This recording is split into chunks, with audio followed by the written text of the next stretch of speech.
Luke, when you get aggressive there and you're having to foul off those pitches, how tough is it to lay off that last one? Well, I just saw it down. I knew it was going to be a ball whenever he threw it.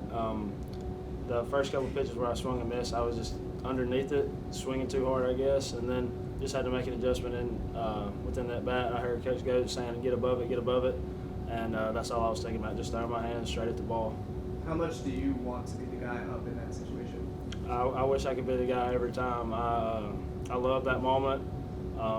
It's just, I don't know what it is or why I like it. I love being in there, being in the box, just fighting and trying to help the team win. This is a team that has shown some resilience. I mean, you've had some adversity and some guys not swinging it well early in the year, but now here you are. Had to get a win tonight in many respects, and you go out there and get one. How much does that mean to you guys? It was huge for us. Like you said, we needed that win. I just go back to Kellen's at bat to start off the ninth. I think it was a 1-2 count, got it to 3-2, walked. Brad was 2-2, and just put the ball in play, and something good happened. That's what Coach Goat always preaches, just put the ball in play with 2 strikes, and something good can happen, whether you get a hit, error, whatever the case may be. And luckily, he put the ball in play, and something good happened for us. As soon as the wild pitch is in the safe ruling there, did you have you were going to give them a chance to get up there at bat, and they were going to intentionally walk ahead of you? Yes, sir. I knew right whenever it happened that if Kellen was safe, that they were going to put Cam on and get to me. It's just a smart thing to do, set up a force everywhere. But whenever it happened, I had a pretty good feeling that they were going to walk him. What was your viewpoint kind of Kellen just still there going home? And did you think that maybe they get him based on that bounce that the ball had? I knew he was safe. I saw him get his hand in there, but anytime they go to replay, you never know what's going to happen. So luckily, it was a pretty quick replay, which was a good sign for us because we knew whenever it was quick like that he was going to be safe. And you mentioned them walking Cam. You've got some guys that you know and trust been around you. Let's say that wild pitch doesn't come through. How much confidence you have Cam James coming through there and being able to deliver in that situation? Oh yeah, I knew he was going to deliver 100%. I knew that he was going to whether it's a sac fly, get a hit, whatever. I knew he was going to get the job done. But once the pass ball happened, they put him on. I knew I was going to get the job done. I know you're a guy too that you never say die. But when these moments begin to unfold in the ninth, like you mentioned Kellen getting walked, and all of a sudden Brad puts the ball in play and they boot it, at what point do you start feeling like, you know what, this is fixing to happen for us? I knew whenever Leggett got the bunt down, I knew that we were going to win the ball game. Him coming in off the bench, I should have mentioned him a minute ago, I forgot. But him coming in off the bench like that, getting the bunt down was huge for us. And whenever that happened, I had a feeling they were going to put RJ on just to set up a force everywhere, and they did that. But I think we all knew that we were going to win that game right there. This team's been able to win games, come back with either big hits or home runs or rallies. Can it actually give a team more of a boost emotionally to know you won it the hard way, a wild pitch, a walk, just loading the bases, making the little things happen? I think so. Everybody wants to get that big hit. I want to get the big hit right there, but I'm just as happy with the walk. We won the game, so I mean that's all that really matters. But I think so.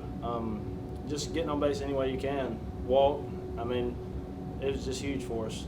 You guys won against Auburn in part because of error in the College World Series in 2019. Did tonight's game have any similarity to that for you?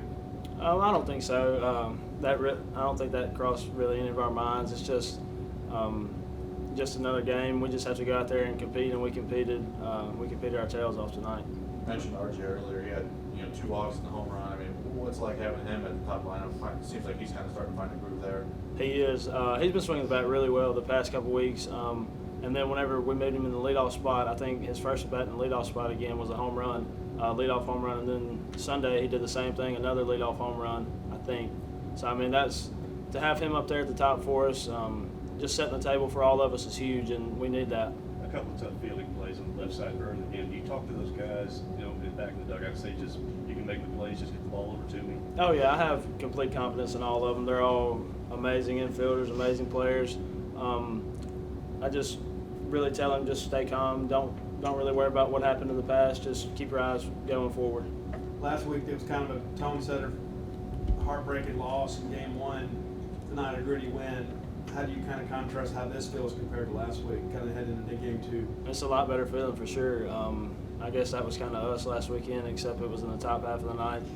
So, but yeah, it's huge for us. We just have to come back tomorrow and be ready to compete, because when we get here tomorrow, tonight's not going to matter at all. We just have to come back with the same toughness that we showed tonight, and I think we'll be fine. Drew, it's been a next man up mentality for this pitching staff, all year, and you've heard your number called a little bit more as of late. I mean, how would you kind of assess how the bullpen has kind of come together? It's like you said, it's next man up. You never know when your number's going to be called, given situations and how people do and stuff. So it's important, being an older guy, I kind of understand that you just never know. You could be pitching 3 times a week, once every 2 weeks. You just got to be mentally ready. And I think physically we're always ready, and you just have to be mentally ready. How much does having Casey back the last couple of weeks helped you guys as a bullpen? It's huge. Casey's a really, really good pitcher, and we're going to really need him this year. Didn't really have a good view from where we were sitting in the bullpen. How hot were you when you came in? It's actually kind of funny. I threw 1 pitch, and it wasn't even off the mound. So I really didn't know what had happened, and kind of ran out there a little cold. But like I said, it's all mental. My velocity was maybe 1 or 2 ticks down from normal. So it just goes to show that if you're mentally ready, then you're good to go. What's it like attacking that batting order? They're a good lineup, and they've been hot recently, so it's very important. Our strategy is get the 2 strikes as fast as we can, and that's just the way that we go about attacking them. And back in there too, Pico has a decent inning, and then Parker comes in, and Parker's been a little bit up and down. But how hard are you rooting for those guys? Like when you're down in the pen, that guy goes out there and get outs for your team. And what's that like as their teammate? It's like a brotherhood here. That's why you come to Mississippi State. We always want each other to do good. And when Parker goes out there and has a good inning, and Pico and whoever goes out there, and huge for Brandon Smith today. We're all rooting for each other because we've had some struggles, but we're always there for each other, and it's huge for each guy that goes out there and does well. You mentioned Brandon too. A guy that was in the bullpen for a while. Really competitive start for him tonight. How happy are you for him to see him go out there and pitch as well as he has the last 2 outings? He's done really, really well, and he deserves it. That's why he got the start, and he's one of my good buddies. So, I thought it was great that he did great tonight. So it was good to see that, and yeah. From your review in the dugout, Chris Mona said that he kind of sensed after Kellen worked that walk that the inning was going to start building some momentum. Did you get that sense as well that once he got base, you guys had a chance? Absolutely. That's what Mississippi State baseball is all about.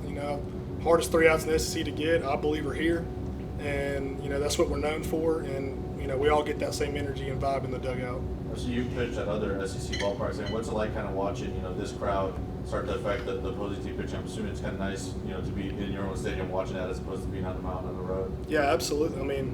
There's nothing like Duty Noble. The Dude effect. That's what we had on our rings last year. It's just crazy how that works out sometimes in the late game here, and we just all get that sense and that vibe, and that's what we had a lot last year, and that's kind of a feeling that we had tonight. Most of the times you've been a 1 appearance guy on the weekend, 5 pitches tonight. Good chance you hear your number called again before the weekend's over. How rare do you go out there and do it again? Absolutely. It's just like what I go back to. I'm ready. Even if I'm a little sore, which I'm not, I'm good. It's just mental. I believe it's all mentality, and that's what I've learned through my career is, if you're ready mentally, then you're good to go.